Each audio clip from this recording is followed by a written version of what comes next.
Sexta-feira aqui no Band News Station, você sabe, é dia de a gente conversar com o Dr. Álvaro Furtado no nosso Olhar Clínico. Você que está acompanhando pelo YouTube percebe que o nosso cenário está um pouquinho diferente. A gente gravou um pouquinho antes a coluna da exibição hoje, mas não tem problema, a gente vai com os temas do dia de qualquer forma. Dr. Álvaro, muito obrigada por conversar com os nossos ouvintes mais uma vez, e eu preciso te atualizar sobre, claro, um dos principais temas, né, que estão sendo colocados por muitos ouvintes, que é o fato de o grande ator Tarcísio Meira, morto ontem aos 85 anos, depois de complicações da Covid, ele ter sido vacinado, né, ter recebido as 2 doses da vacina contra a Covid-19 e ainda assim foi contaminado, adoeceu e não resistiu. O que é que a gente pode falar sobre esse tema, doutor?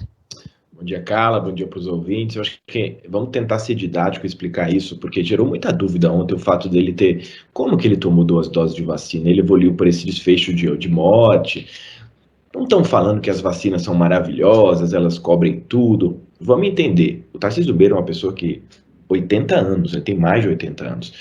E o que acontece quando você toma uma vacina, uma pessoa idosa, onde você já tem uma situação do... Vamos pensar num carro novo e num carro mais com quilometragem rodada. A chance de você ter uma doença mais grave, num organismo que já está debilitado, que já tem uma certa idade. E outra coisa, a resposta imunológica, Carla, é muito diferente em crianças pós-vacina, em crianças, em adultos e idosos. Para você ter uma ideia, tem um estudo da vacina da Pfizer em adolescentes mostrando que os adolescentes fazem um nível de anticorpo 3 vezes maior do que o adulto. Então, se a gente comparar a cronologia, o idoso, além dele fazer um título de imunidade mais baixo, vai caindo com o decorrer do tempo.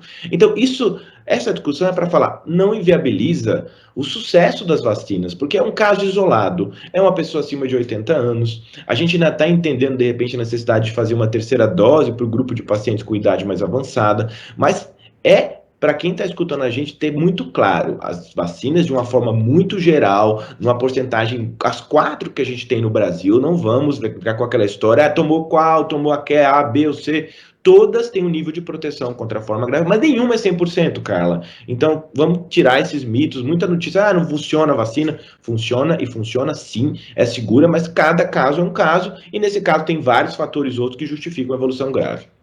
Doutora, eu estava fazendo aqui um raciocínio, eu queria que o senhor me dissesse se está completamente errado, se faz algum sentido, que é o seguinte, a pessoa quando ela se vacina, a gente sabe que o número de pessoas que evoluem para casos graves é muito menor, né? Há casos, inclusive, assintomáticos das pessoas que se vacinam.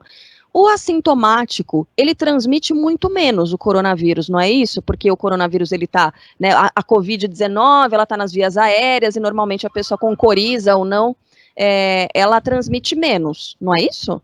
Olha, quando você toma vacina, Carla, a chance de você fazer uma forma grave, de ter tosse, assim, claro, quem tem quadro de tosse, tem ali um quadro respiratório, ele está eliminando o vírus pela via respiratória. Então, esse paciente sintomático, ele é mais exuberante na transmissão. Agora, não significa, Carla, que o paciente que faz um quadro leve, assintomático, também não possa transmitir. Ele tem uma magnitude um pouco menor, né? Mas ele também é um potencial transmissor. Então, por isso, quando a gente fala, quando uma vacina protege também contra a forma leve, forma moderada da doença, ela também tem um impacto na prevenção da transmissão, né?